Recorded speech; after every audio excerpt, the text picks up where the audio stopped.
Okay, girls, it's supper time. Got some nice winter patties and some sugar for you. Hope you enjoy.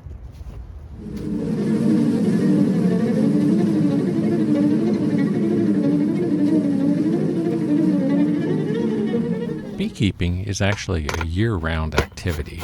There's a lot of things you have to do even in the winter. Some people have wondered what happened to our own bee.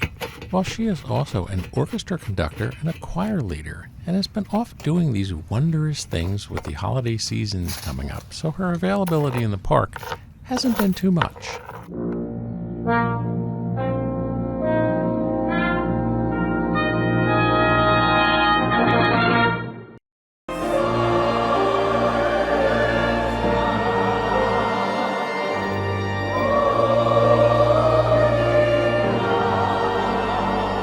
My own musical talents are a little bit more limited, but anyhow, back to the bees.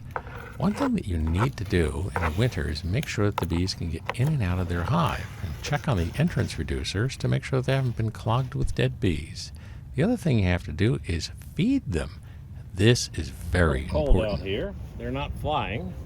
We last looked at these guys in the middle of November. It is now the beginning of December, so it's time to peek and see how much of the food we put in there they've been eating. And if they have eaten a lot of it, then add more. It's very, very important that we do as much as we can before the hard snows come in and you know, the brutality of January, where you really can't and shouldn't open up the hives. But for now, let's take a peek. All right, stay put, tripod. A little bit of sugar cake in there still from last time. That's a good sign, actually. Now, guys, I don't want to lose any of you. So why don't you go downstairs while I work up here? And maybe we'll even get the smoker to work. Who knows?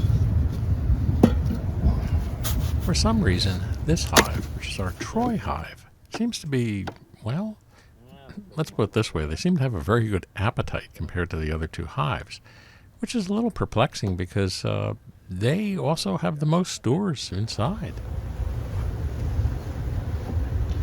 Good sugar, good honey stores in there.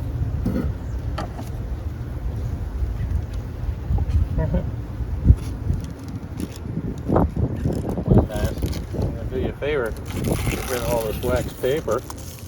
The bees actually make a pretty good effort at chewing the wax paper that is under the sugar cakes and under the pollen. Well, I keep calling them pollen patties, but they're not. They're winter patties. And ripping into little pieces and dragging it out of the hive. But if we're in there, we might as well help them out and get as much of the debris out as possible. Don't want anybody squished. There we go.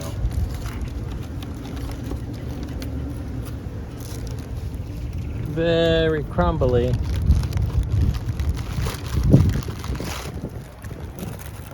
Get out.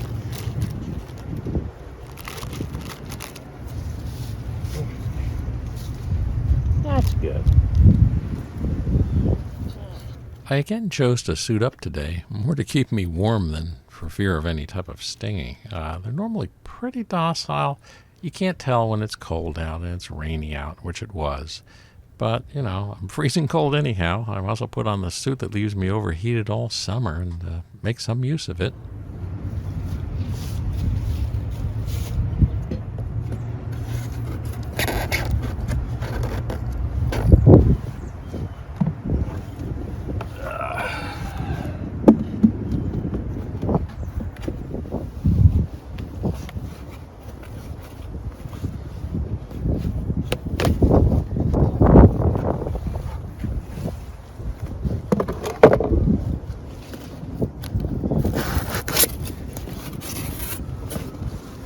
Again, condensation of the inner styrofoam. We have a lot left in this colony. I'm not sure there's any point to putting any more in there. They're very happy. This has been about 2 weeks or so. That tells me they have good stores below. They're not really breaking cluster too much right now, but that's a lot. I'm happy with that. We'll come back a couple of weeks and See if they've eaten any of that down. Again, this is our feral hive that we picked up this summer, and they have been very industrious little insects.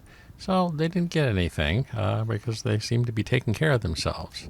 So it's time to move on to Atlantis. These guys still also have a lot of supplies.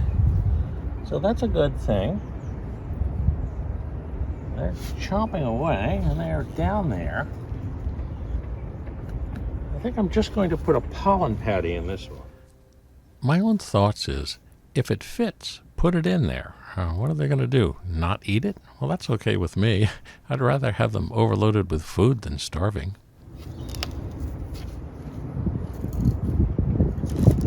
You guys want any sugar cake at all? I mean, I am here. And yes, I do kill hive beetles, but, you know, maybe two. I'm just going to fill this out a little bit with sugar. Come on, girl. Let me get that in.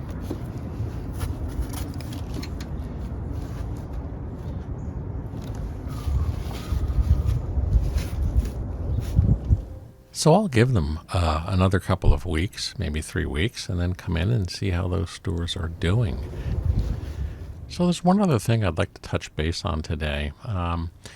There's a guy named Rob, and his company is larobbees.com, and they make some really interesting gizmos. I picked this guy up, and it's called a frame scraper.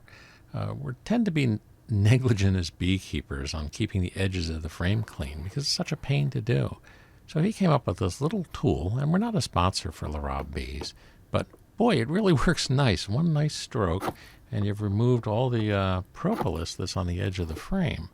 Now, if you do that every time you go into the hives, then, you're not going to have the issue where the frames no longer fit. Those bees will build it up to the point where you're having to practically hammer the frames into the hive. Not a good thing. See you all next week.